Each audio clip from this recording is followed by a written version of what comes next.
the remote and rugged landscape around the Mackenzie River in northern Canada.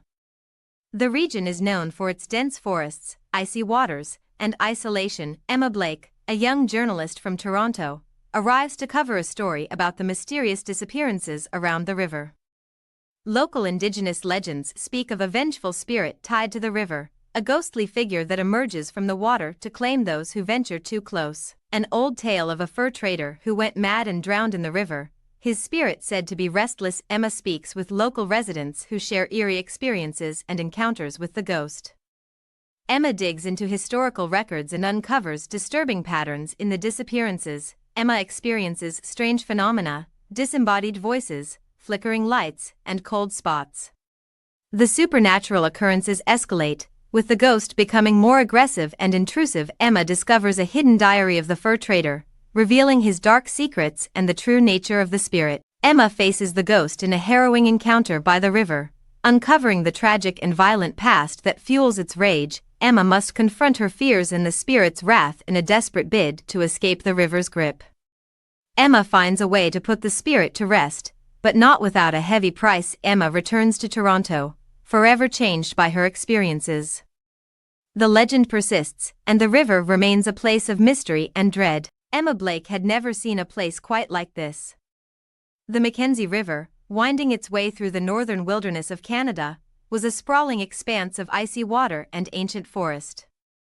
From the small bush plain that had dropped her off, the landscape stretched out like a living painting, with its deep greens and dark blues merging seamlessly into the horizon. Yet, despite its beauty, there was an undeniable chill that had nothing to do with the temperature. She had come to this remote corner of the world to chase a story of disappearances and ghostly apparitions that had baffled and frightened locals for decades. As she gathered her gear and stepped onto the rough terrain, the weight of her task settled heavily on her shoulders.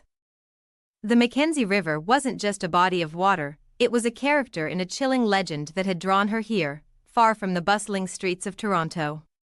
Emma set up her small campsite by the riverbank, the sounds of the wilderness, distant bird calls, the rustle of the wind through the trees, filling the silence. The river, swollen with the spring melt, roared with a constant, ominous roar. She knew that many of the locals avoided the river after dark, speaking in hushed tones about the ghost that haunted its waters.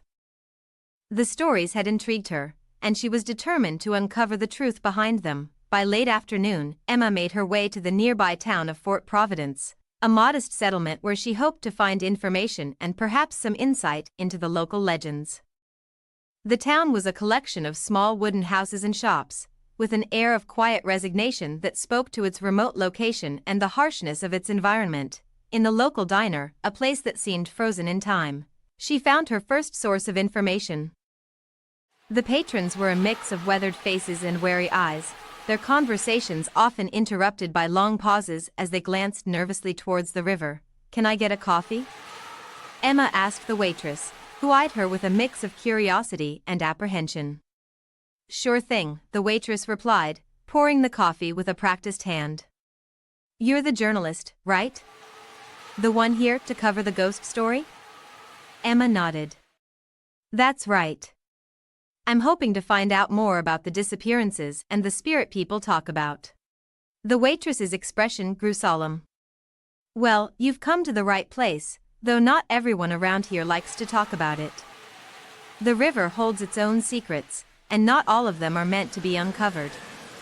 Emma sensed a story behind the waitress's words but decided not to press her further.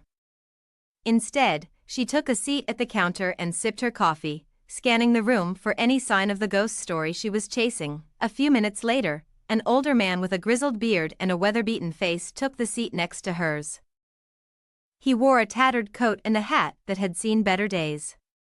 His eyes, a pale blue, seemed to carry the weight of countless untold tales. "You're here about the ghost, aren't you?"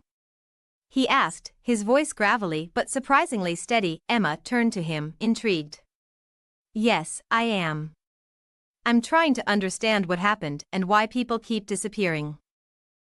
The man's gaze grew distant, as if he were peering into a past filled with shadows. "It's not just a ghost. It's something darker. The river takes more than just people. It takes their souls. Emma felt a shiver run down her spine. What do you mean? The man leaned closer, lowering his voice to a whisper. There's a story, an old story about a man who went mad and drowned in that river. They say his spirit is still out there, seeking vengeance. Emma's heart raced with a mixture of excitement and fear. Do you know what happened to him? Why he was so angry? The man shook his head slowly. No one knows the full story. Only that the river has a hunger, and once it starts, it never really stops. As the evening drew closer, Emma returned to her campsite, the weight of the man's words lingering in her mind. The river's roar seemed louder in the darkness, as if echoing the ghost's restless cries. Setting up her campfire, Emma tried to shake off the growing sense of unease. She reviewed her notes and planned her interviews for the next day. Despite her efforts to focus, the stories of the ghost and the mysterious disappearances were never far from her thoughts. The night deepened, and the forest around her grew quiet, save for the occasional snap of a twig or the distant call of a nocturnal creature. As Emma lay in her tent, the sound of the river outside seemed almost alive, whispering secrets and promises of dread. Just before she drifted off to sleep, a chilling gust of wind swept through her campsite, causing the flames of her campfire to flicker and dance erratically. Emma shivered, pulling her blanket closer, and tried to ignore the feeling that she was not alone. Emma visits the local library, poring over old newspapers and records. She discovers accounts of mysterious drownings and sightings along the river, dialogue with the librarian, who shares a chilling personal experience of a night spent near the river. Emma finds a photograph of a woman who resembles her, raising questions about her own connection to the legend, describe her emotional turmoil, fear mixed with an irresistible pull to uncover the truth. Emma experiences unexplainable events, footsteps behind her in the forest, whispers calling her name, and shadows flickering at the edge of her vision. A night spent camping by the river, intense descriptions of the environment, the sounds of nature, and the growing sense of dread. Emma confronts her fear, determined to understand the ghost. She performs a makeshift seance, only to be met with a powerful gust of wind and a fleeting vision of the ghostly figure. Emma discovers the ghost's identity, a woman named Clara, who drowned years ago under mysterious circumstances linked to a love affair and betrayal. Dialogue with a historian or local elder who provides deeper insights into Clara's tragic story and the town's hidden past. Reflecting on her own relationships, Emma begins to empathize with Clara's pain, leading her to question her own choices in love and life. Emma decides to confront the ghost directly by the river on a stormy night. Vivid descriptions of the storm, the roaring river, and Emma's growing dread. A heart-stopping encounter with Clara's spirit, where Emma learns the truth about her death and the betrayal that led to it. Clara reveals she is not vengeful but trapped in her sorrow. Emma vows to tell her story and bring closure to both Clara and the town. Emma organizes a memorial service for Clara, inviting townsfolk to honor her memory. Emotional speeches and communal healing take place. A final encounter with Clara's spirit, where she thanks Emma before disappearing into the light. Reflecting on her journey, Emma finds peace and purpose.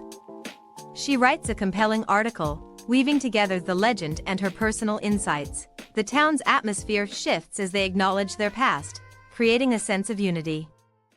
Emma leaves the town with a renewed sense of self and understanding of love and loss.